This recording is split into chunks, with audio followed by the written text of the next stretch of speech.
வணக்கம், வந்தனம், நமஸ்தே. இது உங்க கிளாஸ் ரூம் ஸ்டடீஸ். நம்ம இன்னைக்கு ஃபேக்ட்ஸ் 365ல நவம்பர் 23 பத்தி தான் தெரிஞ்சுக்க போறோம். அதுக்கு முன்னாடி நம்ம சேனல் நீங்க சப்ஸ்கிரைப் பண்ணாம இருந்தீங்கன்னா சப்ஸ்கிரைப் பண்ணிடுங்க. நம்ம இன்னைக்கு முதலாவதா பார்க்க போறது நம்ம உலகத்திலேயே ஒரு முக்கியமான இன்வென்ஷன் கருதப்படுற ஒரு விஷயத்தை பத்தி தான் நம்ம தெரிஞ்சுக்க போறோம். World's first sharpener. இது நவம்பர் 23 1897க்கு முன்னாடி கண்டுபிடிக்கப்பட்டு அந்த நாளில் பேட்டன்ட் செய்யப்பட்ட ஒரு விஷயமா இருந்துட்டு இருக்கு. இது கண்டுபிடிச்சவங்கன்னு பார்த்தீங்கன்னா ஒரு பிளாக் அமெரிக்கன் இன்வென்டரான ஜான் லீ லவ் அப்படிங்கிறவங்க தான் இதை கண்டுபிடிச்சிருக்காங்க. அப்போ இருக்கிற காலகட்டத்தில் இதுக்கு முன்னாடியே பலவிதமான ஷார்ப்னர் கண்டுபிடிக்கப்பட்டிருக்கு. ஆனாலும் இவரோட ஷார்ப்னர் ரொம்பவே ஒரு முக்கியம் வாய்ந்ததாக இருந்துச்சு. அதுக்கான முக்கியமான காரணம் என்னன்னா இவரோட டிசைன் ரொம்பவே சிம்பிளான விஷயமா இருந்துச்சு.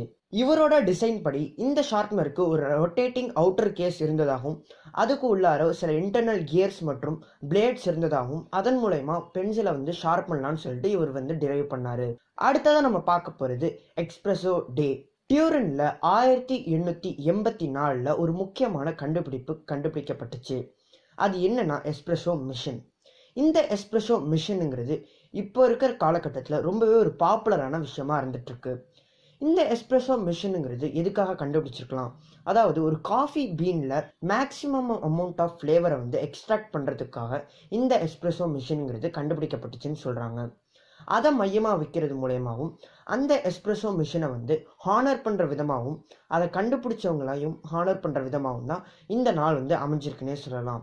இன்னைக்கு அவ்வளவுதான். நாளைக்கு உங்களை வேறு ஒரு வீடியோ வச்சு சந்திக்கிறேன். அது வரைக்கும் தேங்க்யூ அண்ட் ஸ்டே டியூன்ட்.